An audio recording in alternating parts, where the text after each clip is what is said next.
Hi, welcome to Philosophy 101. Confucius say, "He who sits on hot stove will rise again." Just kidding. Confucius didn't actually say that, but his impact on the world has been great enough for today's popular media to integrate him into our daily lives, even over 2,000 years after his death. But who is this Confucius I speak of, some of you might ask? Well, I'll tell you. I'm not being paid for nothing. Today, we're going to talk about Confucianism and its founder, Confucius. Let us begin in ancient China. Confucius, or as the Chinese like to call him, Confuzi, lived over 2,000 years ago in the state of Lu, near the present-day Shandong province. He grew up in an era of political turmoil when China was divided and constantly at war, a time also known as the Warring States period.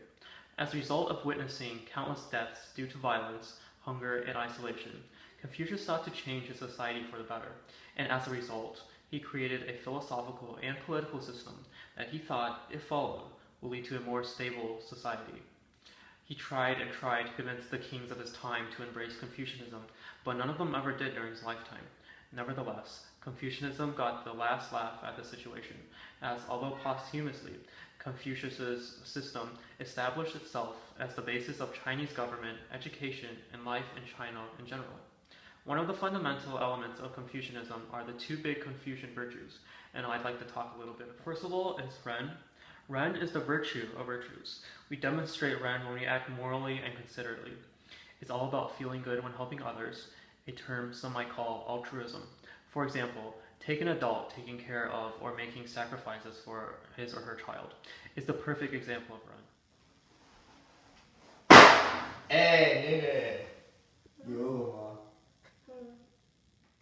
Confucius himself said, when asked to describe the rules of Ren, one should see nothing improper, hear nothing improper, say nothing improper, and do nothing improper.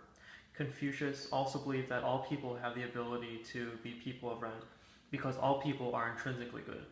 This means that everyone is capable of acting in a way that is humane and caring of others. However, when people are not educated properly, this intrinsic goodness breaks down into hatefulness, rashness, and chaos. Li is the second virtue. It's the companion virtue of Ren. It's the virtue of order and creating power and proper human relationships. According to Confucianism, each person must know his or her place in a series of hierarchical relationships and act accordingly to what is expected of them. More specifically, people must live in their own lives and relationships to other people, either superiors on one hand or inferiors on the other. In each case, the subordinate, either the female or younger individual, gives obedience to and learns from the superior, either the male or older individual. At the same time, the superior individual must set an example and act righteously. I should also mention that in Confucius's time, women tended to be marginalized, and therefore, these rather sexist guidelines were in fact normal to his society.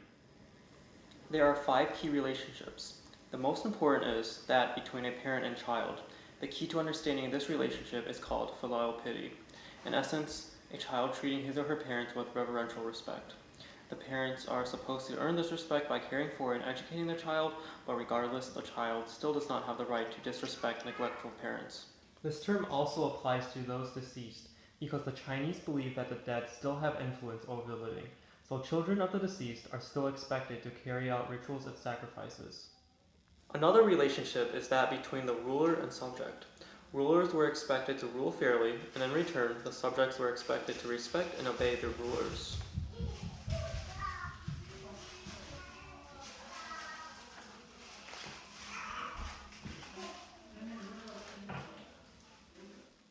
Husband to wife. Wives were expected to give their children to their husband, and failure to do so could result in a replacement by another wife. Elder brother to younger brother. By Confucian guidelines, the younger brother would take over control of the household in the event that the father was killed. Younger brothers are also expected to obey their older brother as they would their father. And lastly, a friend to a friend. Friends are expected to treat each other with mutual respect. I hope I've given you a pretty good overview of Confucianism and have shown you why Confucius thought his system could achieve harmony in society.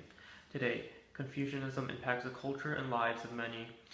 In fact, it impacts over 6 million individuals. In China, daily conduct amongst individuals revolves around the Confucian values of justice, honesty, shame, humanity, love, loyalty, and filial piety. And Confucianism is still seen as a means to establish peace. Without Confucianism, China definitely wouldn't be the country it is today. not to mention probably most of the rest of the world, as every country and nation is interrelated. And I'd probably not be talking about Confucianism today. I'd probably be talking about, well, I don't know, existentialism or something like that. So I'd like you to join me in what I like to call the cracking of the fortune cookie. You see what I get? Your uniqueness is more than an outward experience.